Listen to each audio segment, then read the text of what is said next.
relevant enough and of significant importance for the project. In this case, the title of the activity should be specific and not something like a communication activity. It doesn't mean anything, just try to be more specific. For the communication deliverables, it's the same rule as for the other deliverables, only include the most significant deliverables. So anything like a newsletter, flyer or something like that, they do not count as main milestone deliverables. So that's it for my part. Thank you.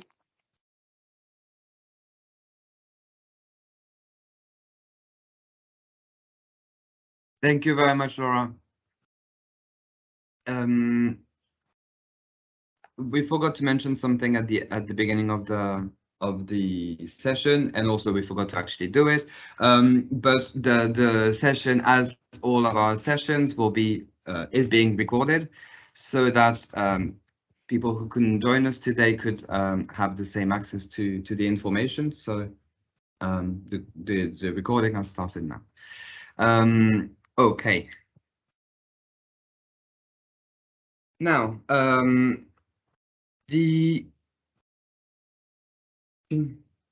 sorry.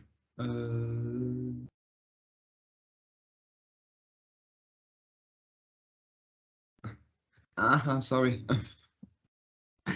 I'm here. I'm back. Sorry. Okay. So as I was saying, you will have some compulsory activities, some mandatory activities that every project will have to include in their work plan, in their activities. And the first one concerns the monitoring of the project's carbon footprint. So as you know, our program is focused on environment in general and mitigation of climate change. So it's only natural that we do this as part of the program activities and also the project activities. So we will ask each and every project to have a direct, concrete impact on reducing the project emissions, the emissions linked to the project activities. And in order for this to happen, we have tasked 2 projects of the MED program to design a methodology and an online tool for doing just that, for each project in the Euro-MED program to monitor, to record every potential carbon footprint generation and be able to act on it by inputting the information into this new tool and following the methodology. So through this, we will be able to determine exactly for each project, you will be able to calculate your carbon footprint and aim to reduce it as part of your project activities in this mandatory activity. But it's important that first, as you are in the application stage, you think about how to reduce your carbon footprint by design, by nature. We are already working on environmental sustainability for sure, but there are many ways that we can achieve greener practices through our projects. So each project will be provided at the beginning of their project with this methodology for the calculation and an online tool. So you have on the program documents, on the core documents, the information, what you need to insert for this mandatory activity, but basically it will be that. It will be monitoring and aiming to reduce the project emissions. And for this, you will need to allocate some resources. It won't be very technical. It will be probably mainly inputting data about the footprint that the project has generated into the system. So for each project, you will have a person who will be responsible for the carbon footprint monitoring activities on behalf of the project, and this will be basically the main resource for each partner to collect this information. Okay. So that's the first mandatory activity. And now we will go to the second one, which is the coordination with our governance projects. And for this point, I will give the floor to my colleague Lidwine, who will tell you more about this. Oh, good morning. Can we speak with you? Can you hear me well? Because I'm going to might be a bit turn far. off. Going to turn off mine. Okay. It lets me. Sorry. I'm really struggling with this today. Sorry. We got rid of the. You need to turn off. I've turned off the microphone and the sound. And the sound. And I'm sharing the screen again. I'm really sorry, everyone. By September, resuming from summer. I hope you're all very indulgent with me. Okay. So We're back. Are we? Yeah.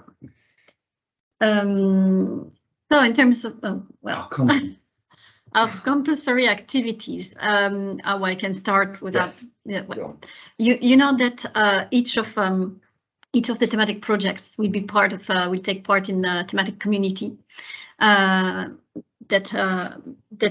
belongs to you will belong to a thematic community under one of the formation of the programs.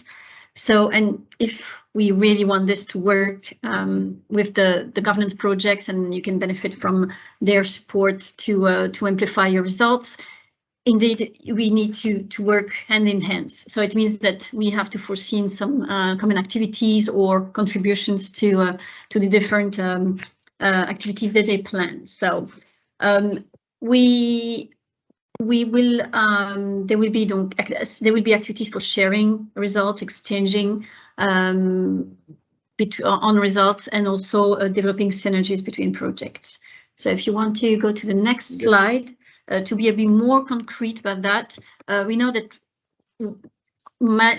some activities will be defined by the thematic community projects under which you'll be, you'll be part of.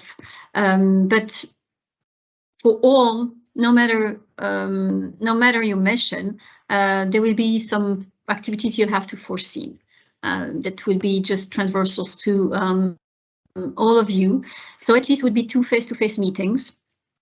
Because if they want to develop a community of projects, you need to know each other, and we know that 2 face-to-face meetings per year would be at least required. Plan also 1 joint event. So the participation in 1 joint event, we don't ask you to define it yet, but have in mind that there will be probably a joint event with all the projects from a thematic community all together. So there must be some space or some dedicated resources for this. Those 2 first activities are just in relations to the development of the thematic community, and in relations more specifically with the thematic community projects. The 2 next one, the video of the project and the training material, it's more related to projects that of a Euro-MED Academy that the GS will also support with the help of thematic community projects and the institutional dialogue projects. So this was an initiative and a pilot from the former horizontal projects of this period. That this academy is dedicated to be a training platform to support dissemination and the transfer of knowledge and the results. And this is something, it's a joint initiative. So if you really want your project, the thematic community projects and institutional like projects to support the amplifications of your results, you need to participate in this academy. And so we develop also training material. So this is sometimes that you have to dedicate and have in mind that you will be asked to participate in this development of training material or training sessions, but it's for the good of your projects, because you will benefit from the amplification of the results that we can expect from this initiative.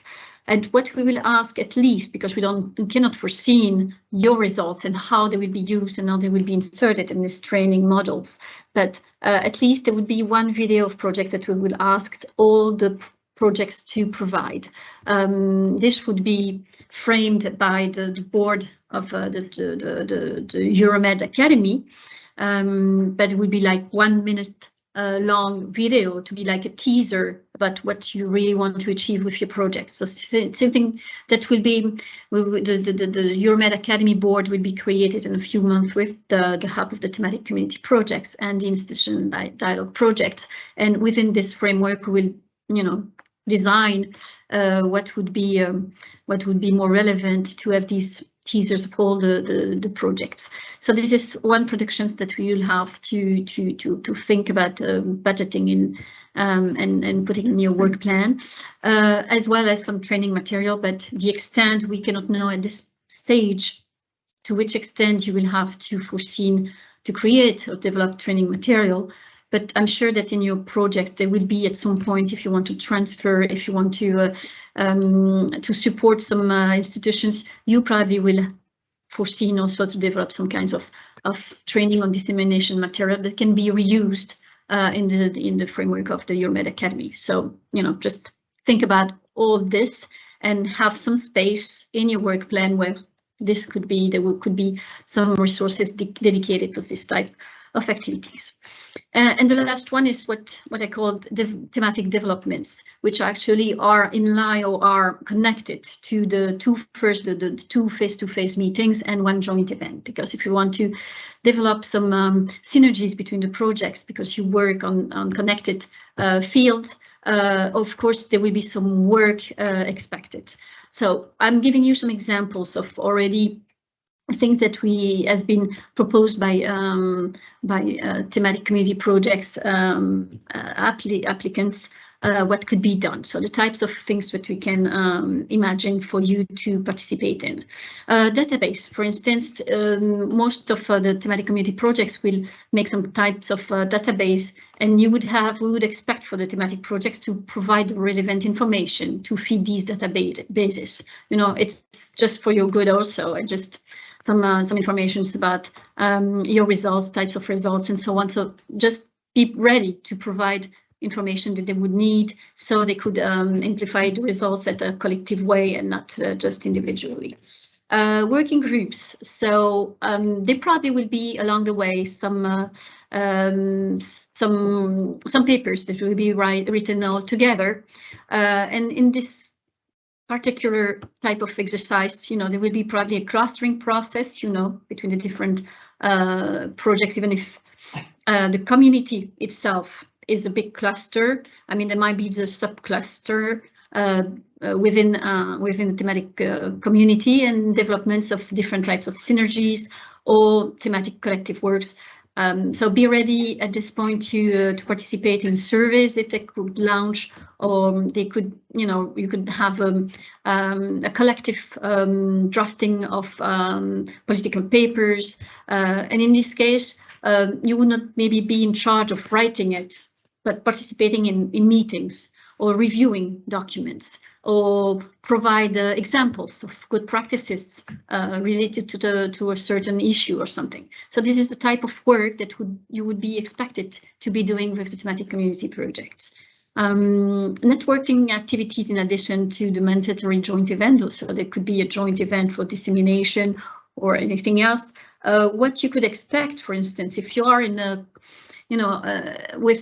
with different types of projects working in a very related field, and you find really connections with one of two projects, maybe you will participate in their events or something. So think about that too. This could be opportunities that could be seized along the projects. So participating in other projects, events for collective dissemination, transferring or integration process is something that could occur during the lifetime of the project. So it's about seizing opportunities, not really, being mandatory and forcing you into doing things, but you will probably seize some opportunities along the way. Joint capacity building activities. So as I said about the Euro-MED Academy, but not only. So you could be participating in content development or participate in training, mentoring, support processes, because this is important. First, you would be also expected to help in the development of content material, but thematic community projects and institutional dialogue projects have some experience maybe in mainstreaming and transferring processes they could share with you in communication too. And the GES also intends to offer some training sessions. So be ready also to send someone to participate in these training sessions, also for the good of the project. Transferring potential. So, you know, there will be some analysis that will be drafted by the thematic community projects, because their final aim is to help in the transferring of the results as an amplifying process. So, you know, providing information to enable the proper analysis of the replicability, the transferability or integration potential of your project results would be something, the types of information you could be providing to these different projects, IDP projects or TCP projects, if it when it occurs. And transferring support, you know, if for instance you have some results that are very much replicable, their transferability potential is really high, they can give you, you know, dedicated support to help you with takers, receivers, and so it will be working in hand with them to transfer your results to another territory, another institutions, or different types of stakeholders. So in this case, it would be some joint work you could be doing with the thematic community projects. So this is something we cannot, for the moment, tell you exactly what you will be driven to do with them, but it's something that you need to find to think about some kind of flexibility at some point. In addition to the previous, to the video that is mandatory and the 2 face-to-face meeting to have in your work plan, but think that there will be some extra additional thematic work that will be done with them. So, well, this would be it for these types of activities, and I will give back the floor to Nicolas. Okay. Thank you, Ludwig. I believe that there are quite a few questions. Yes. So maybe we should address these now before we move on, because then the next phase will be going through the actual work plan and showing you the different sections on GEMS. So maybe before we go to that part, we will take your questions that you've been putting in the chat, but I can't see them. So if I can read it if you want. Okay. So hello everyone. There are a few questions on the carbon footprint. So the first one, sorry if we miss some question, you can just rewrite them or just. Is there a precise methodology for calculating the carbon footprint impact of communication activities? Okay, if you take an answer. Anyway, as you know, there will be, we are selecting, we have 2 projects ongoing that they are providing us a methodology for calculation of carbon footprint. And at the end of September, so now we will select one of them. And after this selection, this project will, let's say, introduce you the methodology to use in order to calculate all the carbon footprint of all the activities that you have implemented, not only communication. Mainly, the calculation will be related to the travel accommodation activities, for example, to the organization of some events and other, in some cases, some pilot actions, but mainly in general terms, travel accommodation and events. Anyway, this project and this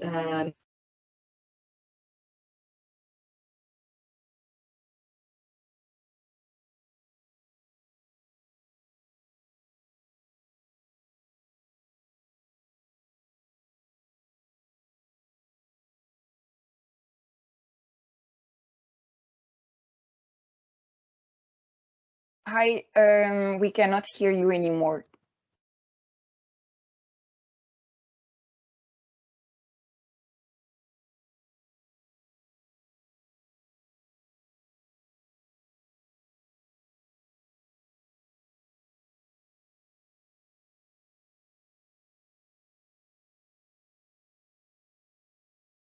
We cannot hear Do you. you hear us?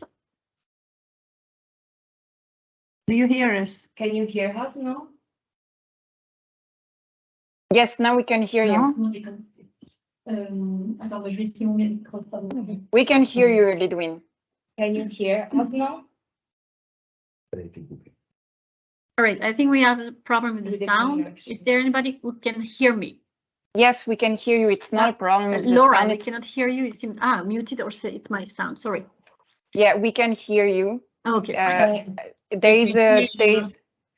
there is a gap Overlap. between the sound and the image, but Okay. You heard the answer, or I can repeat it? can you repeat it, please? We didn't hear the answer. Okay, so it was the question on the methodology for the calculation of carbon footprint impact of communication activities.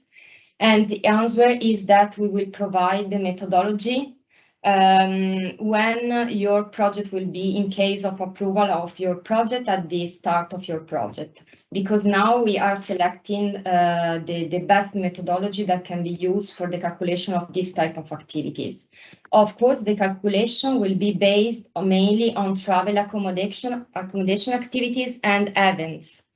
And in some cases, calculation of impact of some pilot actions, but mainly events and travel accommodation. Anyway, the methodology will be provided you at the beginning of your project.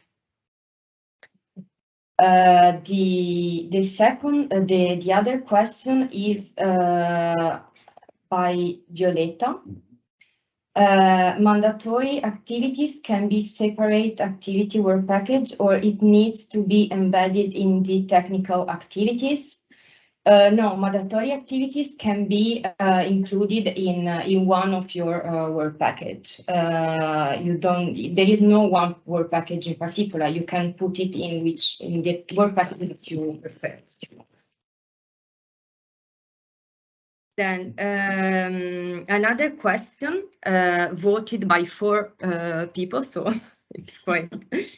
Does this activity carbon footprint monitoring have to be included in the work plan, or we take it for granted as with the project management activities new format?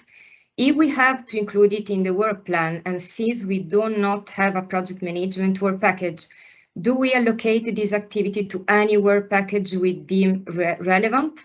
Same goes for the coordination with TCP mandatory activities. Yes, you can include it in the work package that you prefer. So, and same thing for the mandatory activities with the thematic community projects, the governance projects. So we go through another question. So yeah. The same. Yes. Number of work packages. Is there a recommended and maximum number of work packages? Yes and no. That is in the sense that we don't give you a maximum number of work packages, but yeah, please be focused on and also limiting the number of activities. So we used to recommend 3, 4 maximum, but not more. Anyway, it depends on your project, of course. But yes, be focused on anyway. Mm-hmm. Then the other one.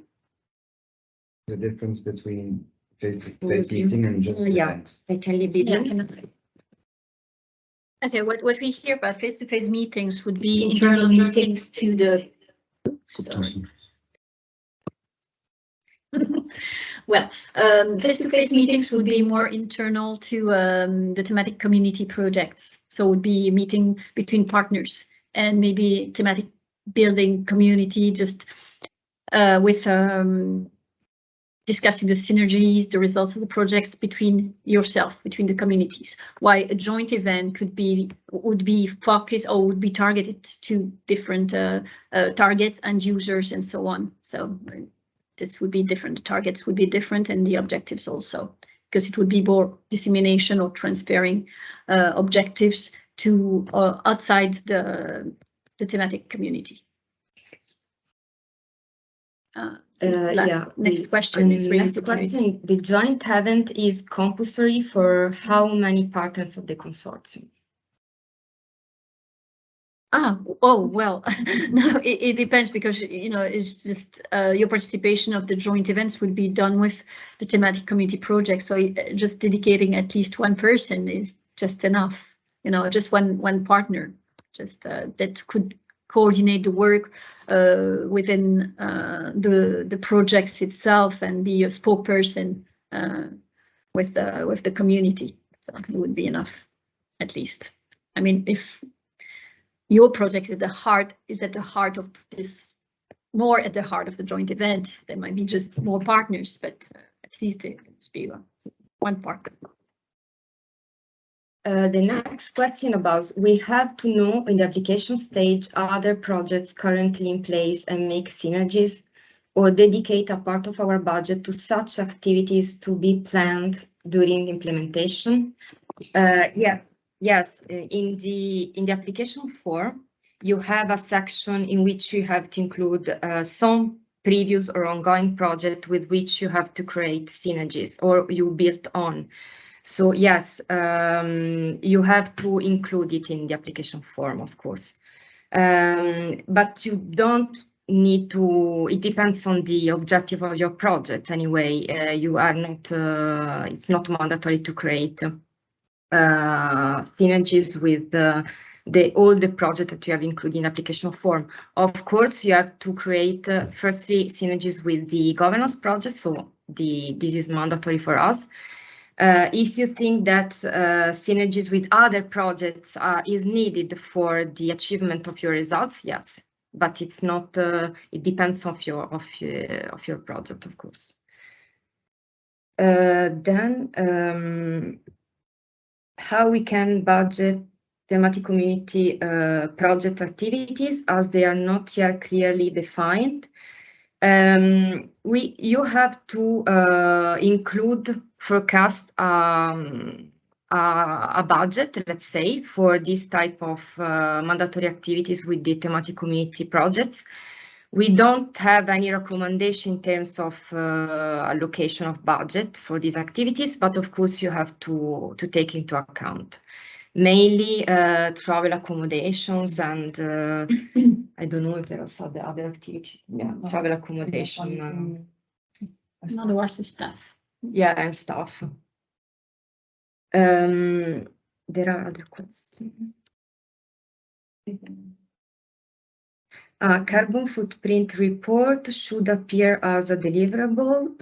Yes, you can include it as a deliverable. I'm a bit confused. Which are the mandatory activities for the specific thematic projects? You can. Okay.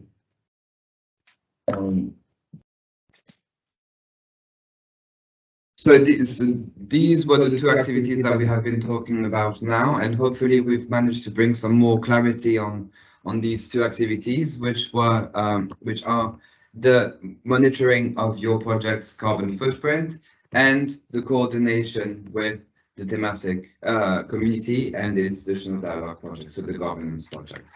So we've been giving you some examples of what they will consist of. And these will need to be included, both activities will need to be included specifically in your work plan, in any of the work packages that you will have, as long as you know, it's clearly defined that you will have some responsibilities in terms of monitoring the carbon footprint, with one person dedicated for the project to coordinate the monitoring on behalf of the project for each partner, and also the coordination with the governance project and providing the different elements and activities that you should be involved in as part of this governance with this action with the governance projects. So I suggest that we move on now, because we still have quite a few to present, quite a few things to present to you, and then we will have time for some more questions after that. So as you probably have seen, if you have joined the first technical meeting on the designing of your approach and your logical framework and your objective of the project. Each project is structured like this. So you have the program priorities and objectives that are all linked to how the project will implement its actions. So you start with your initial situation that you will describe in your work plan as the context and what you're aiming to achieve. So that's your overall objective, which is linked to the program specific objective. And then each of your project specific objective will have its own work package and will be dedicated to achieve this specific objective. And you will achieve this through activities, which are then declined in deliverables in order to reach outputs and results. So at the end of the work package, or throughout the implementation of your work package, you will reach from your initial situation the envisaged change that you're aiming to achieve as part of your project. So this is the intervention logic, the logical framework that you have for your project action. And one point about deliverables, and Laura mentioned it in the communication focus, but actually this is relevant for all work packages and all activities in your application form. In this programming period, we are aiming to support you in promoting what's the most relevant for you and for your project's action in order to reach the objectives that you have and so that your outputs really stand out. So it means that when you design your work plan, we're not asking you to list each and every intermediate deliverables or reports or things that are not basically the key results, the key achievements of each activities. So it may be that in some activities you don't even have deliverables because they are more technical or they are as part of a process in order to reach the end result and an output of your work package. So remember that for each activities you can add deliverables, but please only list those that are directly related to the achievement of your project and through these activities. And now I will turn off this presentation and take you on the GEMS website, which will be where you will insert your application form. And I'm sure you're already starting to get familiar with this platform. This is new for us, but I believe that since a lot of other Interreg programs and other programs are using it, it's really an added value that we can all use this platform and be more efficient in coordinating the action with other programs as well when we talk about application forms. So let me share this screen and log in to GEMS. So you probably have seen several in the previous sessions, some different elements that have been shown on how to create your application, on how to put together these different aspects, on the overall description of your project, how to compose your partnership and add the details on each of your partners. If you have not already, I refer you to our previous sessions where the information was provided. Today we're really focusing on this part C. So the description of your project and the different elements that you will need to focus on to put together your application form, your work plan, sorry. So here you will find all the information of the overall objective. So in this first section, you will need to insert what is your main objective. in this section here, you will need to make sure that the overall objective is clearly defined and is linked, providing a contribution to the selected mission that you have. So remember that each project will contribute to one of the 4 missions of the Euro-MED program. So each mission has its own specific objective, and it should be linked to your project's overall objective. Okay, so this C2 section is the project relevance and context. So this is a really important section where you will list all the different elements that will put your project into the context of what is the territorial challenge that you're tackling with this project. Why is it needed that you're developing this solution for the Mediterranean area, and how you will go about it. So the first section here is the common territorial challenge. So the state of the art and the bigger picture of why is this project needed and what are the opportunities to go further. The second section here is how you will tackle these challenges and what opportunities will be given with your approach to benefit the territories through the implementation of your projects. So all projects are expected to build on existing experience and go further. So this is where you will also highlight that you will improve the conditions faced by the challenge you've identified, but also you will strengthen, intensify, extend solutions that have been already developed in other initiatives, and build on the practices. The third section is highlighting the need for territorial cooperation, so transnational cooperation. Why you need to do this project in cooperation with other countries, other regions, and it wouldn't be sufficient if you do it on your own. The 2.4 section is about your project outputs. So I will show you here how it works.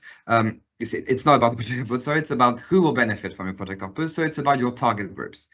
And here in this section, you will be able to list all of your target groups. We won't ask you for much detail, but you will have here the opportunity to really specify for each of your target groups how they will benefit from your project outputs and results. We have a specific section on the terms of reference to see which are the targeted areas and the targeted target groups for this call. So make sure that you stick to those, but basically you will list each target group according to this category, these categories here, and describe how they will be involved in the project and how they will benefit from the solution you're developing. You can add as many as you want, and you can be as specific as you want. You're obviously limited in terms of character, but you can specify in terms of numbers and more importantly, I would say in terms of the content and how these categories will be part of your key target groups. Then we have a section on how does the project will contribute to wider strategies and policies. So in this section, we will ask you to make sure, and again, this is all listed in the terms of reference, for each strategies that the Mediterranean, the Euro-MED program area is covering, how this specific action that your project is performing will contribute to these wider strategies. So you will find the macro-regional strategies that are covered in some way by the Euro-MED program, and also some more thematic strategies that are still covered in the Mediterranean area. Of course, the European Green Deal and the Territorial Agenda, and any other strategies, initiatives or policies that your project will effectively and directly contribute to. It's really important that you list them here so that it puts your project's action into a larger framework of achieving these policy results, contributing to an improvement in the whole Mediterranean area and linked to a strategic aspect. So these you can choose any of them and add specifically how your project will contribute to this. Then in this section 2.6, we will ask you which synergies are made with past or current EU and other projects, and how your project will effectively make use and build on these existing initiatives. And as I was saying, this is really important. This is a really important part of your application. You need to show that you're not starting from scratch. You're already building on existing solutions that are proving to be efficient in other territories, and you need to push further so that it reaches more territories, more target groups, and a better impact overall on the territories. So there are also, of course, some Interreg MED projects from the previous programming period that you will be building on. So make sure that you take those into account. But not only MED projects, of course, you have all the other Interreg programs and other thematic European programs, Horizon Europe, LIFE, and national regional programs. You can really be as inspired as you want, and make sure that you really highlight this in this section. But maybe not list all the projects that could be linked to your action, because of course there will be so many of them. Maybe perhaps limit them to really the most important one. I would say maybe 15 maximum, just so that it's really focused on these that will bring the most added value to your project, and how they are the most linked to your project. Okay. I don't believe that this section was targeted as part of our call, because basically it's a repeat of the information that you have already provided. So we have not listed that as a mandatory section, but this is to give information again on how your project is building on available knowledge. But as you have seen, you will be describing this in the section 2.6 with the synergies, and also in this section here on the common challenges.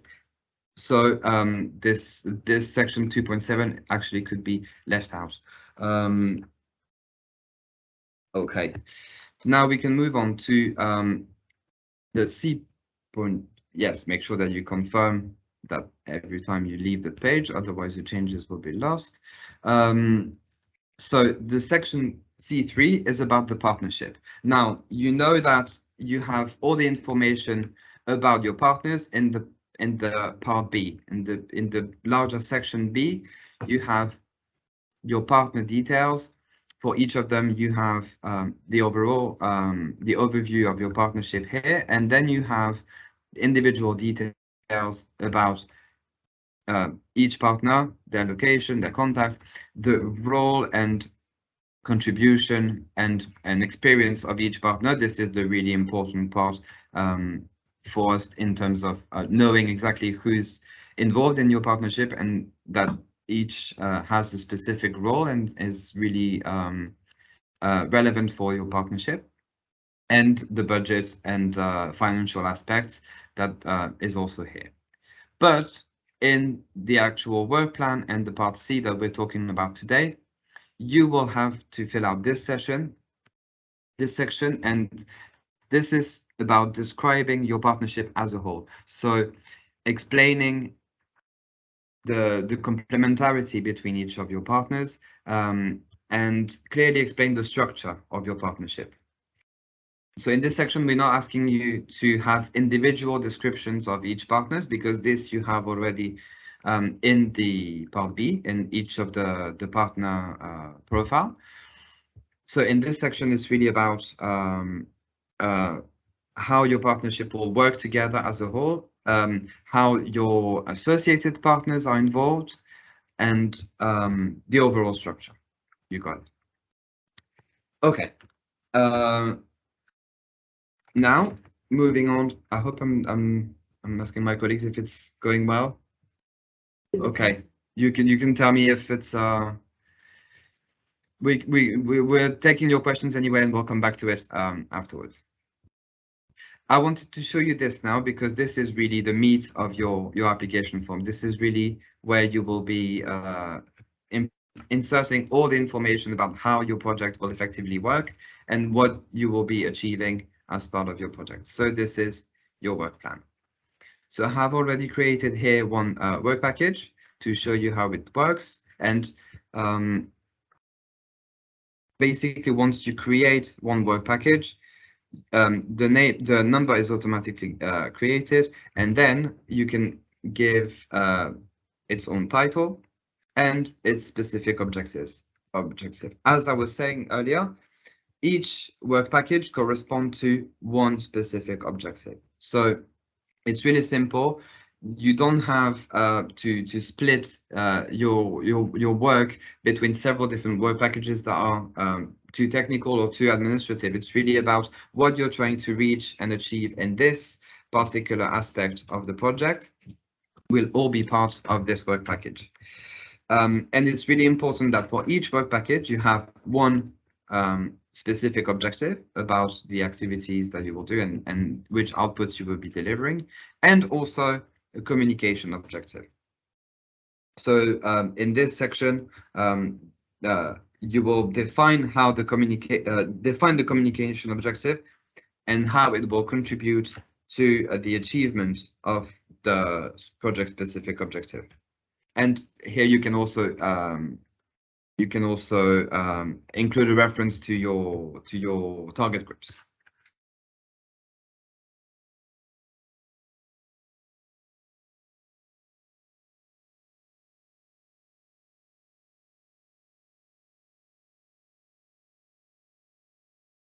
Can't hear you again. Work that of your work plan. So each activities can be added here. So I've added one already, but you can add several, as many as you want, in fact. You will be able to give it a title, make sure that you select the right period for this activity when it starts and when it's completed, and describe it.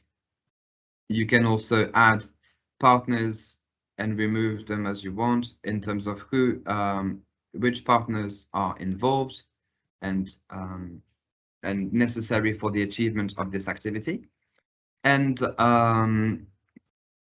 also you will have the deliverables section under each activity. So this is standard, but as I was saying, we really ask you to focus on only valuable content-related activities and deliverables, so not intermediary ones. We don't need to have the interim report for the final decision that you have taken in this activity.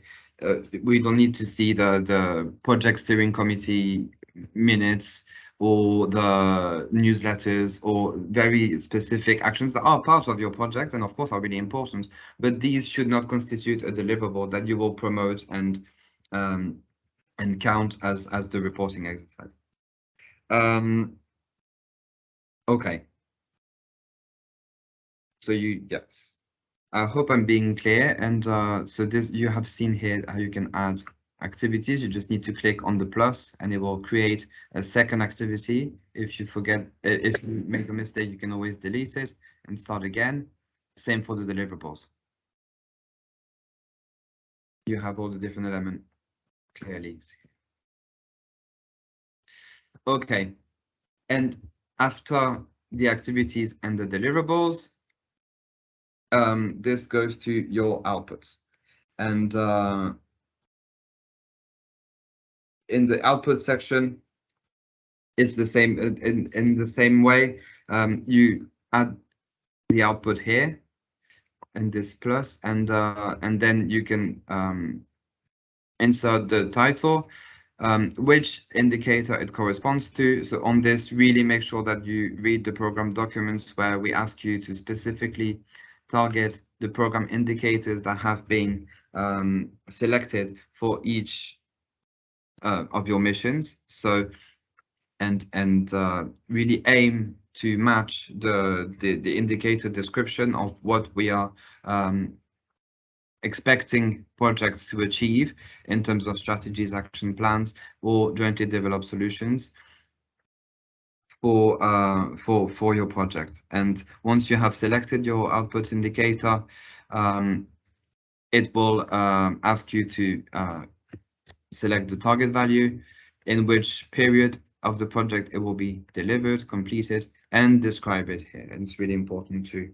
be as concrete as possible, because this is the ultimate result of your project, is to see what has been achieved with this work package. So this is really the end goal, and we want to see that as clearly as possible in this section. Now, I will come back on the investment section, and you see that, of course, it is linked to your budget as well, but really importantly, the investment belong in this work package description, because this is how we will see that it really forms part of your action, that the investment that you will add to your project activity will really create a positive impact, a lasting, sustainable impact in the territory, and will need to be monitored closely. So for each investment, you have a host specific section to fill out. So I've created one just to give you an example, and you can add any new ones here in this first section. And it will give you a number. You can be sure to add a title, be in this section as specific as possible, and give it a name that you will be able to identify from the list of the investment in your work package, what it is exactly, what is the expected delivery period. Now, the justification is the important part. So when we talk about investment, we're talking about either any type of equipment, basically, that you will need in order to conduct the pilot activities. So that means that you need to describe it as much as possible, so that it justifies that it's necessary in terms of your deployment of your pilot action. So all the information necessary to assess it and validate, because of course we will need to review this in light of your project action and make sure that it is necessary to do the fulfillment of your activity. So there's a whole section on the justification, the description, the transnational relevance. Of course, installations will be located in the specific partner regions, but it has to have a transnational spirit, in the sense that it will be part of a transnational approach. Describing it in terms of the end users and who will actually benefit from it, and all the different sections here are really important to fill out, where it will be located and who will own it at the end of the project. And in this documentation here, it's really important to specify if it's a fixed investment in terms of equipment or infrastructure, which I wouldn't think that we have that many of. But I mean, in the 14-20 period, we didn't have that many of. But it's important to know that it's also an option. And if you need any further information on investment activities, you have dedicated section here in the program manual. And also it will be discussed more in detail in the budget technical session in 2 weeks. But this is important to know that it really forms part of your work plan, the description of your activities, and how effectively it will be put together in your activities.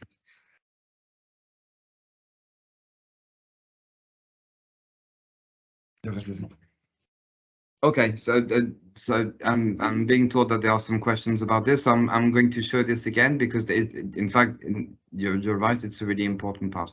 So investment.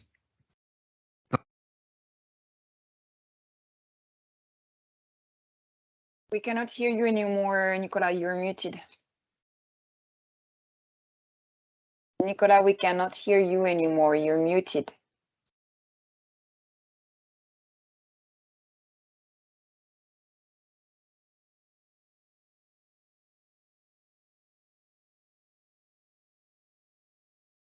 You're still muted, Nicolas.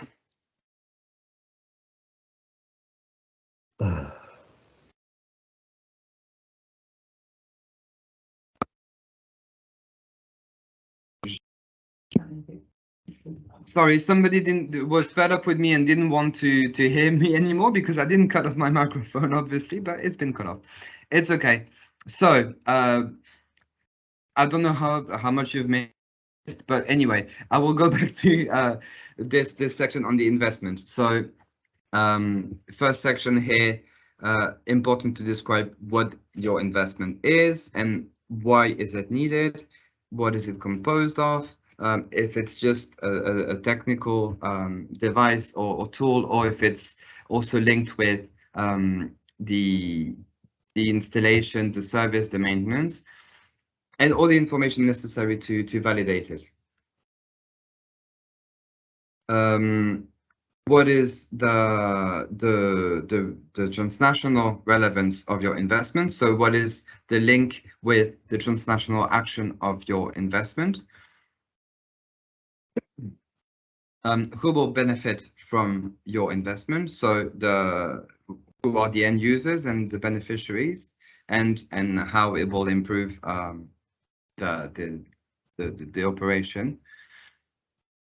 In case of pilot investment, so investment taking place as part of a pilot activity, clarify which problem it tackles and how it can be replicated. So you're using this investment as part of a pilot activity, and how from this experience it will benefit the whole program area.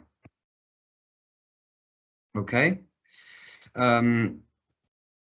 Where it will be located, so precisely giving an address of the location of this investment.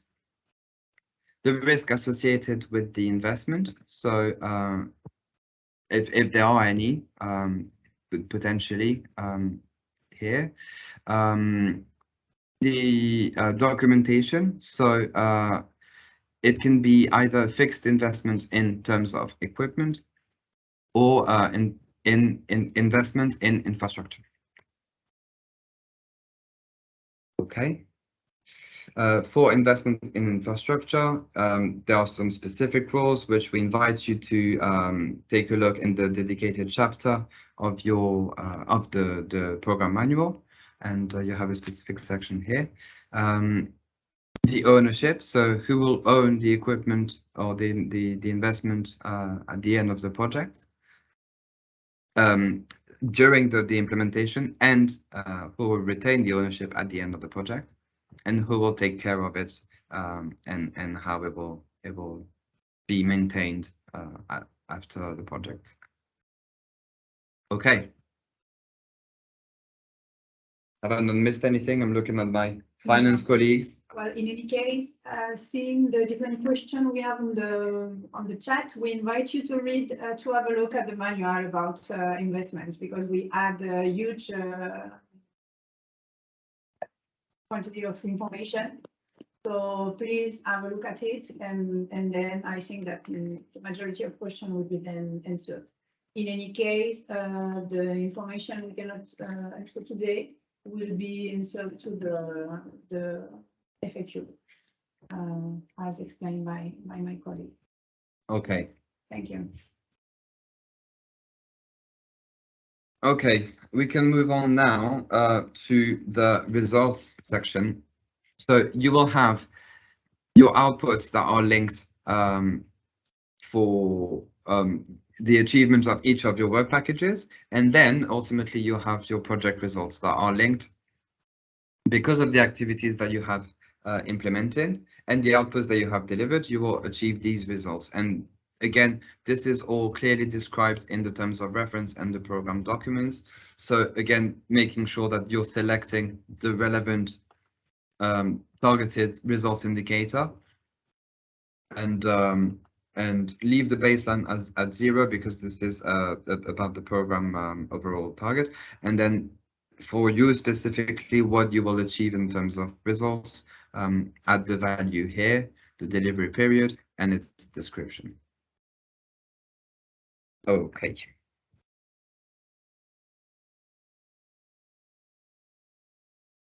The time plan, section C6, is basically an automated view of once you have inserted all your work packages, activities, and deliverables, and outputs and results.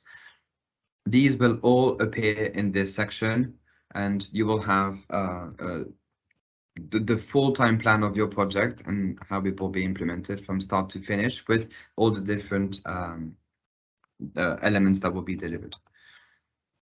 Okay. Now, project management. So this is really important, as we told you that there is no longer a dedicated project management work package. And I know this is a big change, but we have tried to experiment this, and in the end of the current of the 2014-2020 programming period, with the last projects that were funded, and I think it was a really positive experience. That's basically you have your management responsibilities and the administration and coordination elements of your project, which of course will still remain, and you will still need to explain how you will do this, but it doesn't need to be part of your work plan. And in your work plan, you will, as you understood, really only focus on the technical action and the real true action and results of your project. So management is something that all projects do, and you'll still need to explain it, and this is where it happens. So in 7.1, it's about the coordination, who's in charge, how is the project structured in terms of different work package leaders, who will be in charge of the communication within your project, and the different focus that you will have within your projects, and how it will be effectively implemented and operationally implemented. Section C 7.2 is about the quality management. So the different measures that you will take to evaluate how your project has been performing, and the different reviews that you will have in terms of ensuring the quality of your action.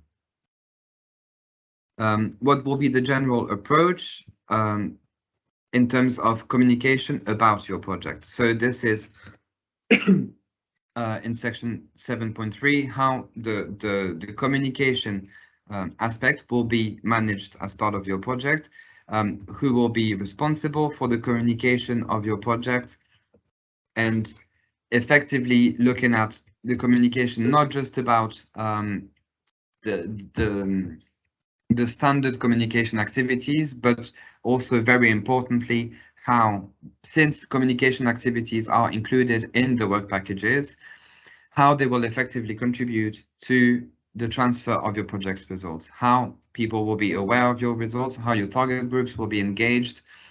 All this will be described as your general approach about communication here.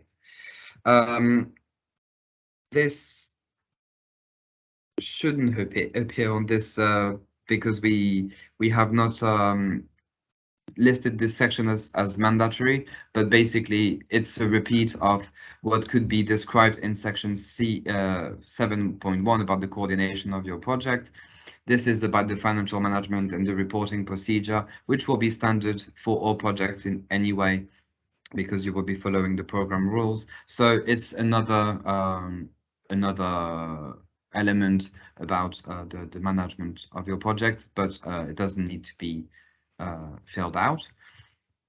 This section will need to be filled out on the other hand, and is often one that is being forgotten about, but it's actually really important. It echoes one of the sections in the project relevance about the cooperation aspect, the transnational added value of your project. So in this section, you will need to make sure to tick at least 3 of these cooperation criteria. So development and implementation are mandatory because they are, I mean, joint development, this is what you're doing now, preparing an application in partnership with transnational partners. And the implementation will be what you will be doing if your project is successful. So make sure that you describe it, not in these simple terms, but really highlighting the added value and the necessity of developing and implementing your projects together, and either and or joint staffing and joint financing. But honestly, it should be really about both, because you are contributing in terms of your resources in the implementation of your project, and financially as you are all co-funded by the program to implement your project. So this should be not only ticked, but also describe precisely how it will apply to your project. Section C 7.6 is about horizontal principles, and this is also an important section. As we know, by nature, the action of your project will be beneficial on sustainable development, and also we really encourage all projects to really have some dedicated action about equal opportunities and gender equality. But this will need to be not only described in a general way, but really make sure that you mention here actions that will specifically apply to your project, and not just because, you know, each partner have some individual initiatives or in individual principles. Of course, you have that at partner level, but as a project, what will you do specifically to respect and to contribute to the improvement of these principles? Okay. Final section of your project description is your long-term plans. So what will happen at the end of the project? So we will do our best to support you as program with everything that we have put in place for the whole programming period, to support projects in having a tangible and sustainable impact on the territories.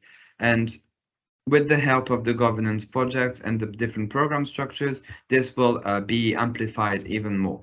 But as far as your project is concerned, you will need to list specifically in terms of ownership. So at the end of your project, who will be responsible for maintaining and making sure that your outputs and deliverables will still be integrated in the practices, in in the actual processes and practices of the institutions that have been involved, the durability or sustainability of your action. So make sure that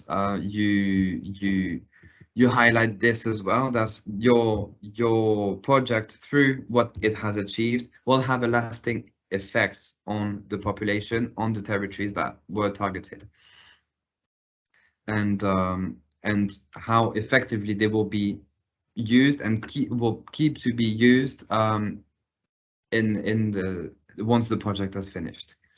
And transferability, remember that it's a really crucial factor of each project, is that each output should be, once it has been delivered, used by other target groups, other territories that would not necessarily have been involved in the project.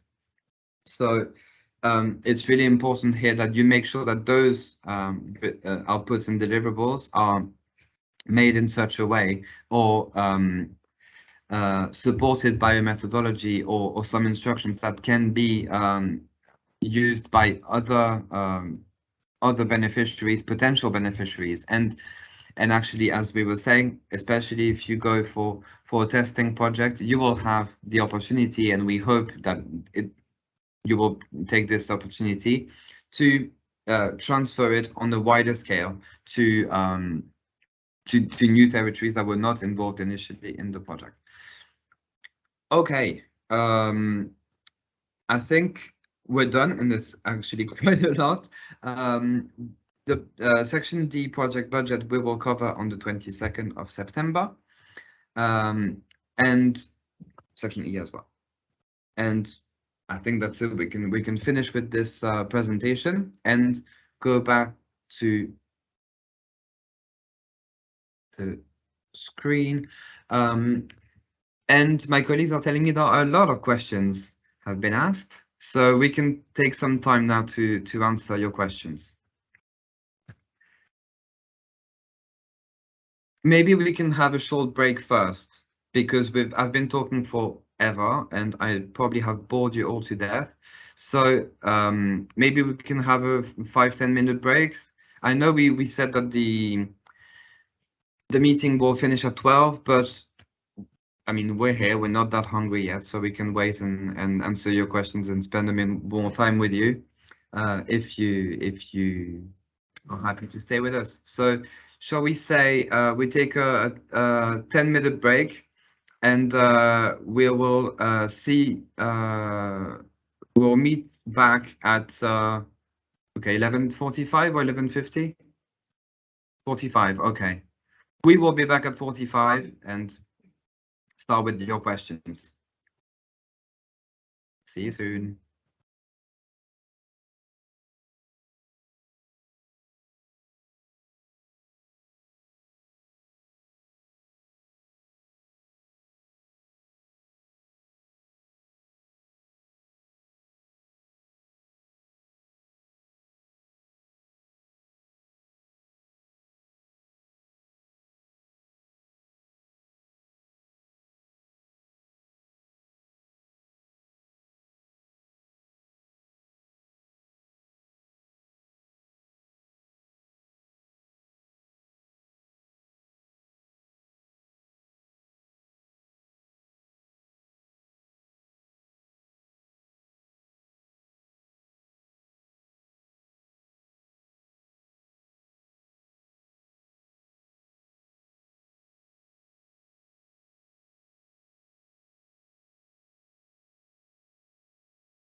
Okay.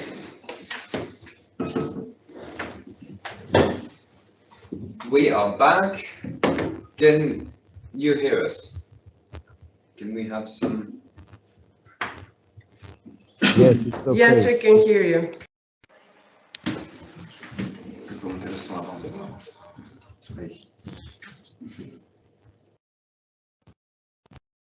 Okay.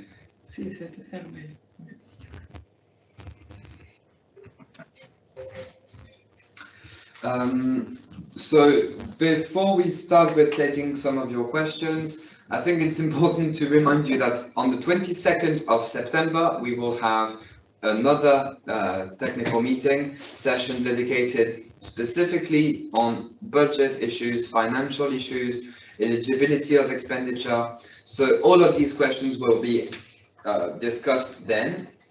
And first, you will have a lot of presentations from my colleagues on all these aspects. So hopefully we'll already answer a lot of your questions. And so that's why maybe for today, if you have a really burning question about financial aspects, we invite you to ask it on the FAQ, on the contact page of our website. And now we will really focus on the content and the work plan related questions. So there was a couple of mention or questions going back to the carbon footprint monitoring activities. This is important for you to add in the work plan, that you will perform these activities in terms of the reduction of your carbon footprint at project level. And it's really about the monitoring and the reduction actions. So we're not expecting you at this stage to have some offset cost and compensation activities, let's say. So we're not expecting you to go off and plant trees yourself in your territories, because we need to have it structured, and that's why we have the tools and methodology that will be provided by the program for you to do this activity of monitoring and reduction recommendations that you can already implement within the project time frame. And this is also the other factor. If you consider offsetting actions, then you have an issue in terms of how effectively this will be monitored, because this will need to be done as part of a standardized and recognized certified action, and this will hopefully be possible as part of the program tool that will be provided. But for now, we invite you really to focus on the monitoring and reduction action. Okay. So now, what other questions do you want to take on? There are a couple of questions on deliverables. So maybe we can better explain you how to structure your application form. There is one question on the specific objective that you have to select and the specific objective that you have to include in your application form. So first of all, you have to select your project is included in one specific objective, no? That is the specific objective of the program. For example, the 2.6 on circular economy. So you select one specific objective, and then in the application form, linked to each work package, you have the specific objectives of your project. That means that in the application form, the specific objective that you find in the application form are not the same at the strategic mean program level. And the specific objective of each work package, you have to include the description how you intend to reach the outputs of your project, and in which way you decline, let's say you structure your project through the different work packages. As mentioned before, we don't give you a limit of work packages, so we recommend 3, maximum 4, not more. but you have to be focused on. So you can plan the work packages based on the type of activities that you have to implement. So there are not recommendations in terms of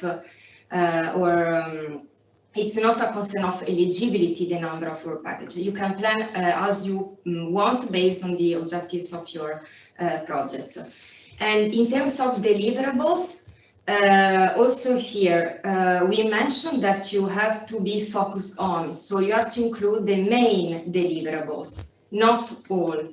For example, we don't expect all the reports of your meetings, but only the main final deliverable, for example, or for the communication activities, only the main deliverables. If you include the newsletters, it's not a concern of eligibility, so we don't really penalize in terms of, eligibility. But it's important that you include the main one. Also because the idea for this new programming period is that the application form has to be really focused on and to simplify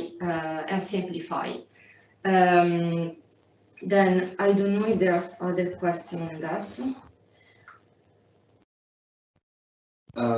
There are quite. On that note, On the pilot actions. Is piloting expected for study projects? No, this is really the focus of the testing projects. So in the study project, you can also start to think about your pilot activities, and if you do this efficiently and successfully, once you've reached the end of your study project, you should be ready to start with piloting, and this is why we have foreseen this fast lane process. At the end of the study project, you will be able, if your outputs are deemed with really potential for further testing, you will be invited to apply for a restricted call so that you can move on to a new project with adapted partnership and new activities to implement a specifically testing project with pilot activities. Yeah. And there is one question on the duration of pilot action. Mm-hmm. The testing project is of 33 months. We don't have a recommendation in terms of the duration of your pilot action. It depends on the type of pilot action that you want to implement. Of course, you have to consider, for example, the pre-assessment phase, the adaptation of your methodology in the territory in which you want to implement the pilot action, the provision of the equipment if needed. So we don't really give you a specific duration for your pilot actions, but you have to take into consideration the type of pilot that you want to implement. Then there is also a question on IPA countries. Of course, they can implement pilot actions in their territories.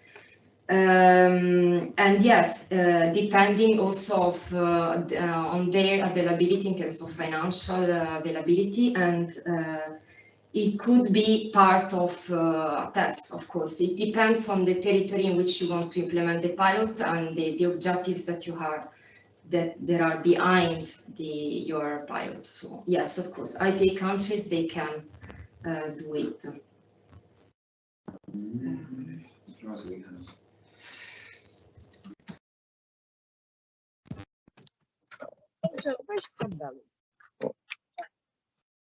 Do we have a question from anybody who wants to raise their hand, maybe? Otherwise, we'll pick some others from the list, from the chat. Okay, maybe I shouldn't have said that because we'll have so many of them. No, but no, come on. We have a question from Marta. If you want to take the floor, or or Edin?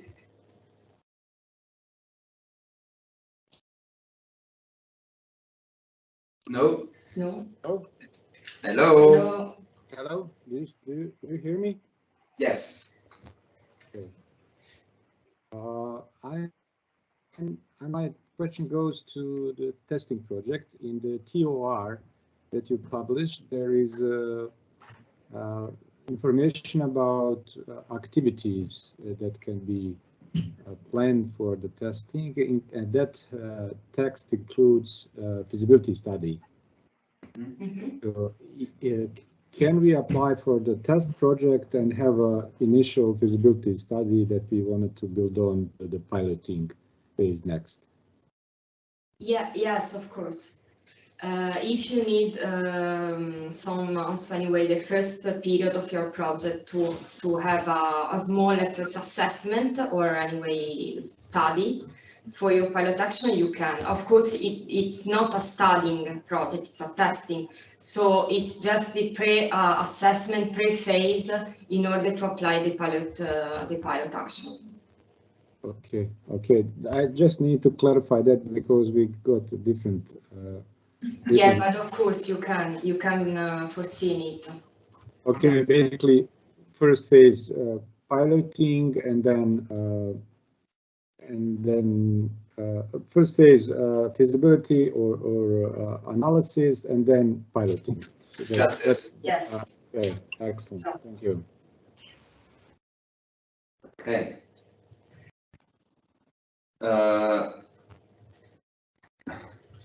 Carla. Thank you very much. Can you hear me? Yes. Okay, and thank you. Sorry, I asked a question on the chat, but maybe it wasn't really clear. If in our project we include a part of a consultation with citizens, for example, and stakeholders for deciding the kind of solutions that we are going to test in the pilot, we are not going to be able to be very precise on the type of investment we need at the beginning, at the moment of the submission. So is that possible, just to put a list of possible investment, because we have on mind already the kind of investment that we could be chosen, but we don't know exactly in which territories we are going to choose the right decision. So we need to involve the citizen and stakeholders before deciding the investment. Okay, the fact is that your project will be assessed based on the information provided. So if you say, okay, we are choosing this type of, I don't know, this type of trees, and at the end you change the type of tree, okay. But if you say, I'm going to implement a pilot in a school, and then you change to, I don't know, to an hospital, it changed totally the objective of your project and your pilot. So you must remain online with the information that will be assessed by our colleagues. If you don't have the exact street or the exact direction of the precise direction of the pilot implementation, you will be able to precise this information later on. But you should know at least the city or the area where the pilot will be implemented. Yeah, I'm not talking about the area of the cities, because of course they will be the pilot, so we know already which areas will be targeted. I'm more talking about the typology of investment, because it can be planting a tree or creating a fountains, or for refreshing, for example, there are a lot of solutions. So we won't be able to decide right now which solution is going to be appropriate for each territories, because we didn't have the time to do a consultation with local stakeholders and citizens. And because involvement of citizens is part of the priority of the program, I'm wondering how we can be so precise in investment without having a consultation phase. That's my question. So if it's said to me it's not possible to have a consultation phase, we rearrange the project in this sense. Well, I think that I mean, there's always the possibility to add equipment or investment later on, but it will still need to be assessed And in that case, it would imply that the project is modified in a way, so we will have to formally and substantially change the project, formally on the application form, I mean. But I mean, if you justify that well in your application form, that this is what you have in mind in terms of investment, but you need to conclude that first phase. I mean, I think that you can include it as investment in the application form, and then the justification you can write that you need a consultation, for example, period, and you anyway give some example of activities that you would like to implement. And then that was my question. Yeah, exactly. Then anyway, even if you're not precise, anyway, give a description at least to what you have in mind. All right. Okay, that's fine. Thank you. Okay, Carlos Meses. We can't hear you. Okay, you are in now.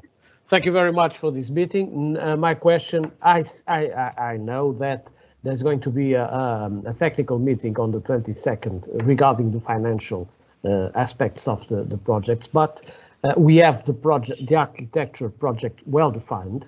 We have the partnership well defined, and we are just defining the specificalities of the pilots that we are going to make in each region. So we need to know just in the financial domain, we need to know just what are the limitations of each pilot.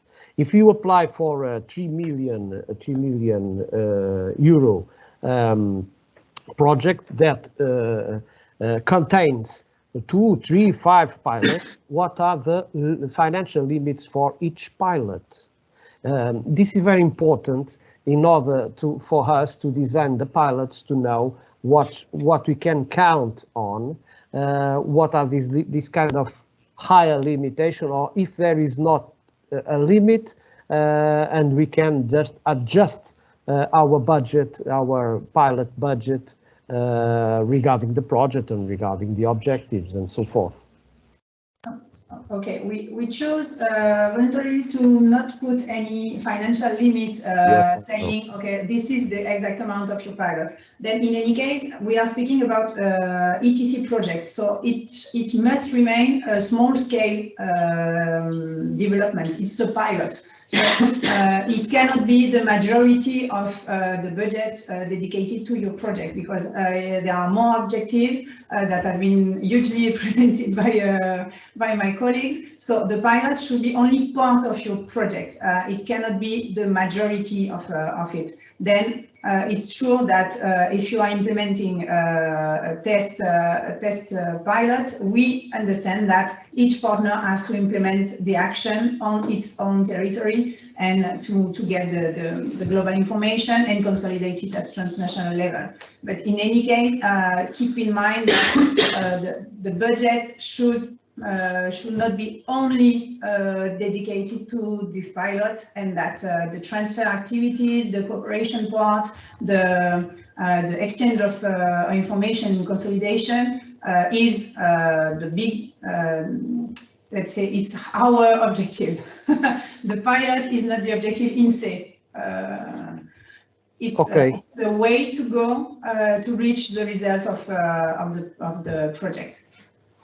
Okay. Thank you very much. I'm sorry, we cannot say it's 50-50. It's no. 30. No, I understood. We are going to try to balance the investment in the pilot, the expense, the pilot expenses.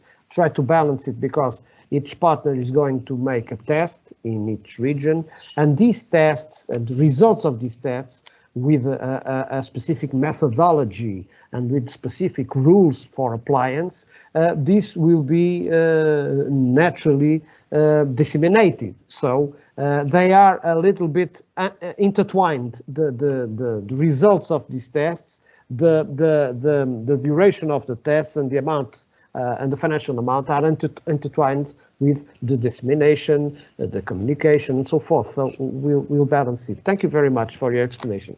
There is no black or white. You will not be rejected only because of the price of the pilot. It will be the global context in which the pilot is developed.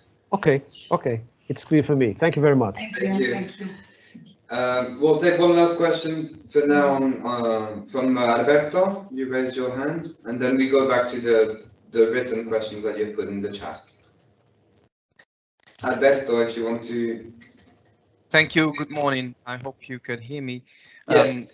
A question. Thank you. A question about the compulsory activities. So the two compulsory activities from a time-wise point of view. So usually, I mean, work packages have a duration, and I usually put them in a consecutive order. Putting these two compulsory activities is hard for me to understand where and how to put them, since they should be horizontal for the whole project duration, in my understanding. But if I put them in a web package which has a limited duration, how can I put them both? So, for instance, carbon footprint monitoring, we will do it for of course during the whole project duration, and at the end we'll have a report. But so how can I put it in one work package if this work package lasts less? I don't think there are any limitations in terms of on the application form. If you add an activity that will be longer than the work package, no, it shouldn't. No. You select the period, so no. So it shouldn't be possible. Yeah, it should be possible. Well, it could be a specific work package saying transversal. In that case, maybe yes, because the activity duration is linked to the duration of your work package, as you said, and you will need to insert the end date of the delivery of your activity. So if you don't have a work package that goes throughout the whole implementation of your project, maybe you should just add a work package specifically for these two activities. That's the only solution you will be able to do technically on GEMS. Thank you. Or I can split this activity into the 2 or 3 work packages. Or you can do that as well. Yeah. But yeah, just for clarity, I think to be clear that you have this activity going through the whole. Remember that. Yeah, just consider that each work package is linked to a possible output. So you can split, but the activities under the same work package at final stage will deliver one output. So just be careful on that. Okay. Okay. Thank you very much. All right. So let's go back to questions on the chat.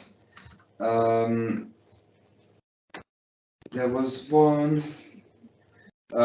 Yes, about the language. You've seen that in GEMS you have those little toggles at the top of each section about English and French. So the application, since both languages are the languages of the program officially, you can write in either of them, but the only requirement is that you have the first section about the project summary in both languages, both English and French, and then the rest of the application can be in either or English or French. But that's it. It can't be in any other languages. There is no overall limitation in terms of characters or words in the application, just per section. You will see when you go to each of the sections on GEMS, you will have a limit, maximum number of characters. So this will be automated there. We can take a question on associated partners. You can cover only travel and accommodation costs, in the sense that they cannot be externalized, as you cannot have a contract with them. So they cannot provide you service or external expertise. So only travel accommodation costs are eligible for them. Okay.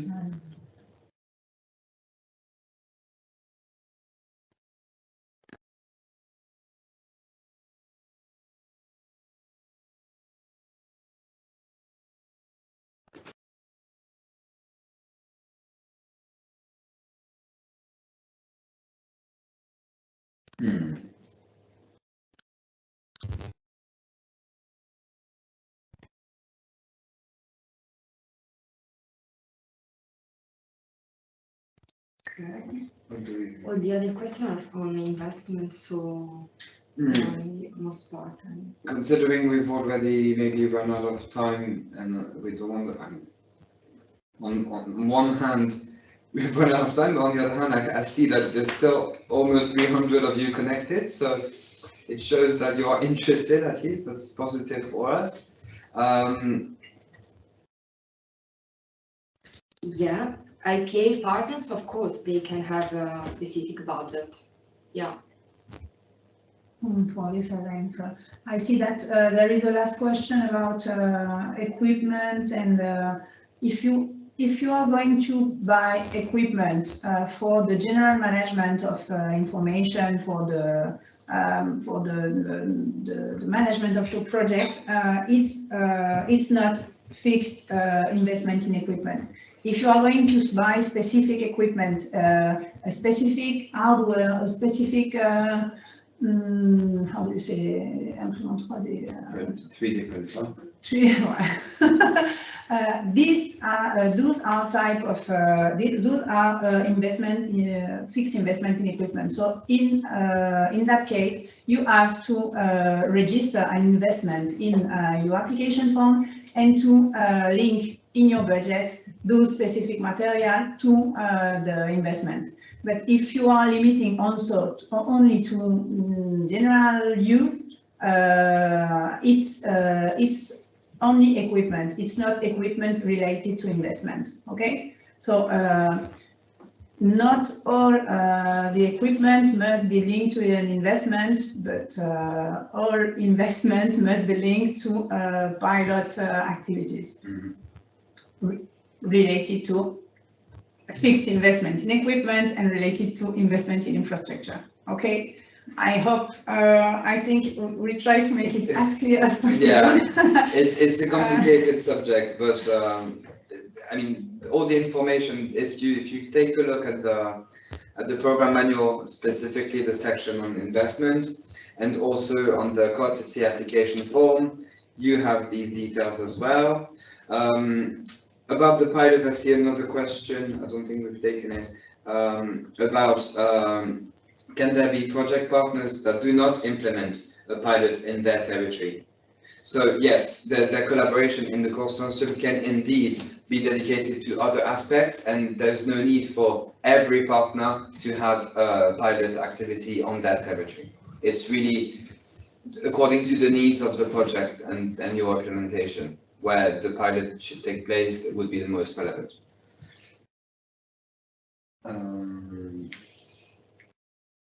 Shall we say that it's enough now and we can go for lunch? I think in any case you have plenty of opportunities to still ask questions. We're still available every day on the contact page. You find contact information. The general email address will take you through the how do you call it, the FAQ. So basically where you can ask questions about the call, and one of our colleagues will answer you. Laura.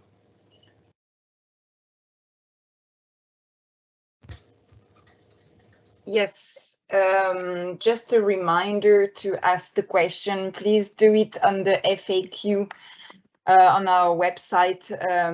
For those of you who don't know where this is, it is in the document and tools section, and you'll find the FAQ there in this section. We usually answer quite fast, so go there and your question and the answer might be published on the FAQ, so everybody can benefit from the answer. Some of you asked if we were going to publish all the questions and answer that we have been given during this session. We will think about it, but we will probably publish them in this FAQ question for the most relevant ones. Just another piece of information which has nothing to do with the FAQ, because one of you asked, and I prefer to repeat it, there will be a website provided by the program that you should update on a regular basis. So you should not budget this expense, but well, if it is a special website that our website with needs that our website do not cover, you can add it, but it needs to be really well justified. So that's pretty much it. Yes, sorry, I forgot that we had those last two slides to give you some to give you some more information about how basically you can get in touch with us and get some more information. So here you have it. So the FAQ to contact us, and every question that will be asked related to the call and that could benefit other applicants will be published. You have all the documents on the website about the call. You also have the online forums, one for each of the 4 missions. If you're looking for partners still, or you have a specific capacity that you're missing and you don't know who to address, then you can send your questions there. I think that's it.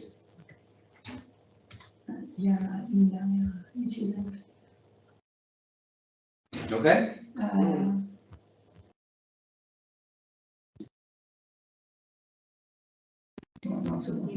Okay. Okay, so thank you very much everyone for being with us this morning. We hope that it was useful for you. Please don't waste any more time to go on GEMS and start writing down your application form, because time is running really quickly, and okay, you have a month and a half left, but still it will take some time for you to put all this together. So all the best to you all, and see you soon. Thank you very much. Thank you. Thank you. Bye.